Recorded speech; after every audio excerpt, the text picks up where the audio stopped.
ফলে কোনো এক পর্যায়ে মার্শাল ল হয়েছে, মার্শাল লর পরে বিশেষ পরিস্থিতির কারণে আমি বিএনপির হাল ধরছিলাম এককভাবেই।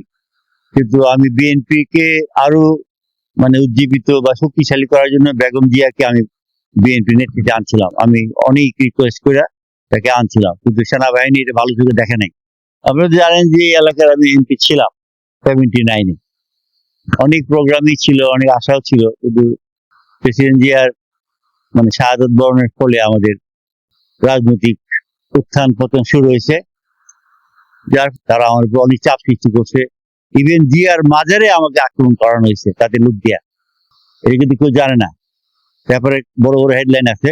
জিয়ার মাজারে গেছি আমি মৃত্যুবার্ষিকীতে, সেইখানে আমাকে লুক দিয়া আক্রমণ করে এমন পরিস্থিতি করা হয়েছে যে এর সাথে সাপোর্ট না করলে যেন আমাকে বাঁচতে দিবে না।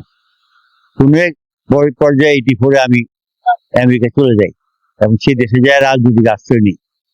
কাজে এটা লং হিস্ট্রি। তারপরে যখন 91 সনে যখন এরশাদের পতন হইলো, তখন বেগম জিয়া আমাকে খবর দিলেন আবার আমরা ইলেকশন দাঁড়াতে পারবো।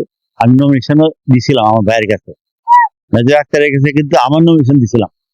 কিন্তু যে কোনো কারণে হোক সে আমারটা না দিয়ে তার নমিনেশনটা জমা দিচ্ছে, যেহেতু আমি সরাসরি উপস্থিত নাই। তো আমার ভাই হিসেবে সে নমিনেশন পাইছে, সে 2বার এমপি হয়েছে। আমার আর কিছু করার নাই। আমি ঢাকা ইলেকশন করছি, কিশোরগঞ্জে ইলেকশন করছি, মেয়র ইলেকশন করছি, কিন্তু আমি রাজনীতিতে সক্রিয়। কিন্তু এখানেও ইলেকশন করছি যখন মেয়র সব না দাঁড়াইছে, নমিনেশন পায় নাই 2বার, ওই সময় আমি করছি। তো এখন একটা অন্য একটা ইউনিক সিচুয়েশন তৈরি হয়েছে যে মেজর সাহেব জামাতে চলে গেছে। আমি বিএনপির অন্যতম প্রতিষ্ঠাতা। আজকের বিএনপি যারা, এরা হয়তো অনেকে আমার চিনে না, কিন্তু বিএনপির যত বড় বড় নেতা আছে তারা আমাদের চিনে, তারা জানে জিয়াউর রহমানের আমি পলিটিক্যাল অ্যাসিস্ট্যান্ট ছিলাম, তার সাথে আমি সারাক্ষণ বিএনপি করছি। তো এই জন্য আজকে আমি আবার জানাই, যেহেতু বিএনপি তার নব্য বিএনপি বলে না, নব্য বিএনপি তাদের ওই বাকশালী লোকেও তারা নমিশন দিছে। কিসের বিনিময়ে দিছে বলতে পারবো না। জামাতের লোকের নমিশন দিছে, তাহলে আমার আর বিকল্প কি? দাঁড়াইতে হলে স্বতন্ত্র দাঁড়াই। কিন্তু অরিজিনালি কিন্তু আমি বিএনপির স্পিরিট ধারণ করি, জিয়াউর রহমানের আদর্শকে ধারণ করি।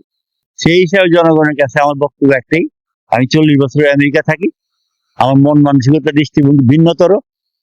আমি আশা করি আমি কি এই এলাকায় নির্বাচিত হইলে পরে আমি আমেরিকার প্রভাব দিয়া, ওয়েস্টার্ন ধ্যান ধারণা দিয়ে আমি উন্নত একটা এলাকা করতে পারবো, যেটা মন্ত্রী হয়েও কেউ করতে পারবে না।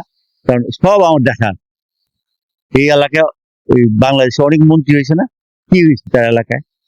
2টা রাস্তা পাকা করতে, বড় তো এটা তো ওই আপনার স্থানীয় সরকারি করতে হবে। আর জাতীয় ইনফ্রাস্ট্রাকচার যেটা, যে পদ্মা সেতু থেকে শুরু করে এগুলা, যেটা এটা হাসিনা করছে, তার অবদান। কিন্তু তার আমলে দুর্নীতি হয়েছে অনেক এবং গণতন্ত্র বিসর্জন হয়েছে।